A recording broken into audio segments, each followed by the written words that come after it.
Alright folks, we are going to get started with the show, and of course welcome to the Royal Agricultural Winter Fair right here in beautiful Toronto, Ontario, and welcome to the Animal Theatre. My name is James. My wife over there, Shauna, will be both handling the birds here today. We represent a facility called the Canadian Raptor Conservancy. Our home base is right near Port Dover, Ontario, which is roughly a 2-hour drive southwest of Toronto on the beautiful north shore of Lake Erie. This show is part of our educational wing.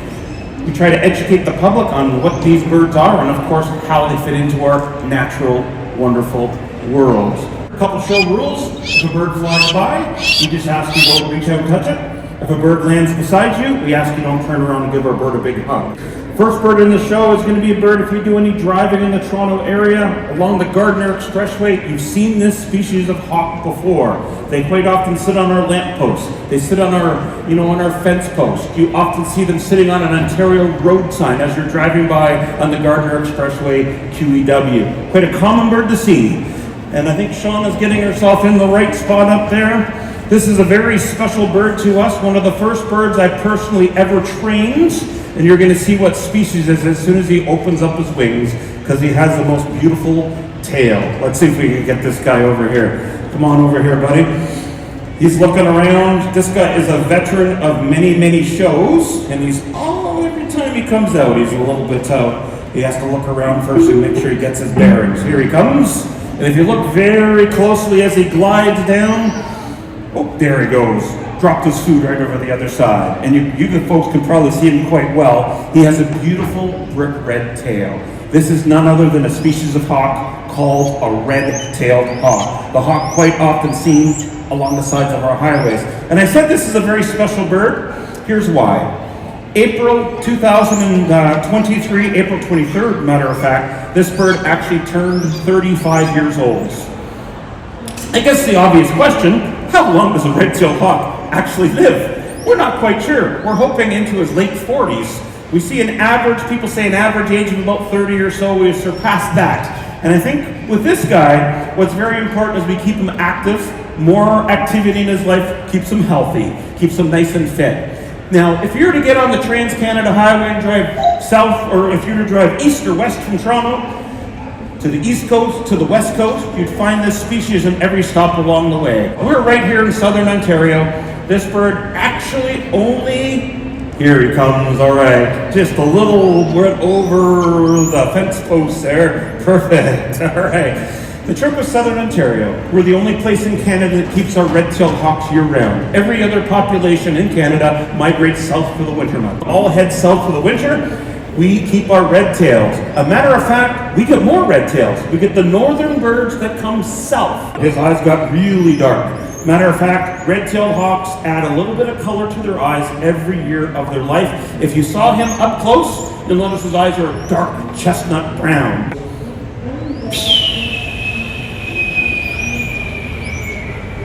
Anybody ever heard that call before in a television show or a movie? Well, believe it or not, that's the call of a red-tailed hawk. No other bird in the world makes that call. Hollywood uses it for a lot of other birds, but actually it's a territorial call of a red-tail. While Sean is getting our next bird out, birds of prey, they have some key characteristics. These characteristics separate them from most other bird species. Number one characteristic, all birds of prey have a hook on their beak. Number two, all birds of prey have talons, and talons are essentially super sharp toenails. All birds of prey are carnivores. This means they feed off of other animals, they eat meat. So the definition of a bird of prey, a meat-eating bird that seizes or grabs its prey with its feet. The hook beak is a utensil. It allows them to tear food into little small pieces, so of course they can swallow it. Now some of you in the back row for this next bird, you might have to squint a little bit, because this is the smallest bird in our program. This is the smallest falcon species found in Canada. And I'm going to ask you, many of you will know its slang name, so put up your hand if you've ever heard of a bird called a sparrowhawk before. Anybody? Okay, lots of sparrowhawk lovers out there. So this bird's not a hawk, actually a falcon. From their eyes, if you look, Sean's going to do one pass with you guys so you can see her up close because he's such a small bird. And I'm going to bring out a bird that you're not going to find right here in southern Ontario. It comes from a little bit farther south. So if you go home tonight And this guy's sitting in your backyard, standing in your back tree, maybe sitting on your balcony. This bird definitely follows you home from the Royal, because this bird comes from a little bit farther south. Okay, let me get this guy out. His name actually is Dowdy.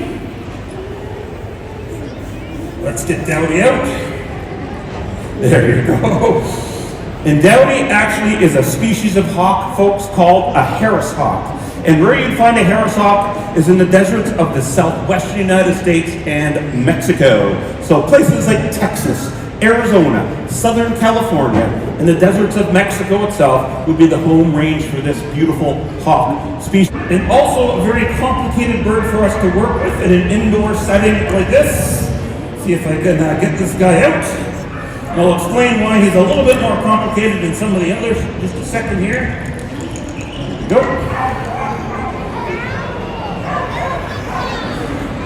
So most birds of prey species rely on eyesight only, meaning their eyes are visual creatures. This bird has an added advantage. He not only has really good eyesight, he has exceptional hearing. So here's the problem inside. I am speaking on a microphone. Good old Jack here can see me and go, oh yeah, there's James over there. The problem is my voice is coming out of the rafters. So I'm almost in two places at the same time. So he has to be able to figure this out. Usually takes a minute to be able to do that. Oh, he's actually right on today. Very good. This is Jack. Jack is a species of owl called a great horned owl, named for those ear tufts that stand right on top of his head. Okay, so powerful hunter, folks. When you're looking at this bird right here, you're looking at one of the strongest bird of prey species on this planet. This bird's grip strength is twice as strong as mine, about 450 psi at the tips of those talons. Super strong for its size. Also, you're looking at its best feature, camouflage. Imagine this bird sitting up against a pine tree, against a maple tree, against a birch tree. He's designed to disappear into his environment. Now, great horned owls have a wide range of prey. In the deserts, mixed forest, you can find them, let me see, mountains, you can find them in pine forests, you can find them in the prairies, you can find them in subarctic Canada. They're found in all these different habitats, but they rely on hearing, eyesight, camouflage, and strength to be able to overcome a wide range of prey. You guys want to know their favorite dinner? Check this out. This bird's favorite dinner is an animal that is black and white in color. Sometimes we smell it before we see it. Has a very convenient landing strip running right down the center of its back and down its tail. This bird's favorite dinner, I'm sure you can put all those hints together and notice, his favorite dinner actually is a skunk. And I know you're thinking that skunks have a defense mechanism. How does this bird get around it? He doesn't have to. He has no sense of smell. So if he took a blast from a skunk, what would happen to him? How about he wouldn't give a hoot? Is that a good answer? Just gonna get a little bit more food for this guy. There you go. Gonna put another glove on. I'm gonna put 2 gloves on for this guy and a glove with 4 layers of leather, twice as big as the other glove lengthwise, because this bird is twice as big as any other bird in the show here today. All right. Iconic bird right here in North America. You can find this species no other place in this world, on this planet, than right here in North America. The trick to finding this bird, though, is you have to be near water. This is a bird that hunts waterfowl. This is a bird that catches fish. So right here on the coastline of Lake Ontario, you can actually see this species. Matter of fact, I have seen bald eagles along, oh, he's going to stick Avonshire a little bit. I've seen bald eagles out in the Toronto Islands. I've seen bald eagles actually right around the Leslie Street Spit, not too far from where we're standing. Now, this particular bird's name is Bruce. Bruce, there you go. Bruce actually is an 11-year-old male bald eagle. And I bet you the first thing you guys are noticing, he actually has feathers on his head. Who named him a bald eagle? Here's what happened. Many years ago, when this species was named, we spoke a little bit different language. We spoke something called Old English. In Old English, Bald or piebald, actually an old horse term, meaning white mark on the face. They shortened that to bald, so essentially his name, species name, means white mark on the face. He has a completely white face, a white head, white tail. This bird is 2 meters across, 6.5 feet from wingtip to wingtip, and actually weighs about 3.2 kilograms, about 7 pounds. That's all this bird weighs. A female would be substantially larger than the male, just like with the Harris hawk we had out a few birds ago. Now, remembering that bald eagles have not had an easy ride in the last 100 years, 1980 in Ontario, this bird is a highly endangered species, 0 nests in the southern part of our province. 2009, this bird was taken off the endangered species list, doing quite well again. And what happened in that short period of time? We got control of our industrial pollutions, lead, mercury, pesticides flowing into our waterways that affected their food source. And we started seeing bald eagles return to some places that haven't been for decades.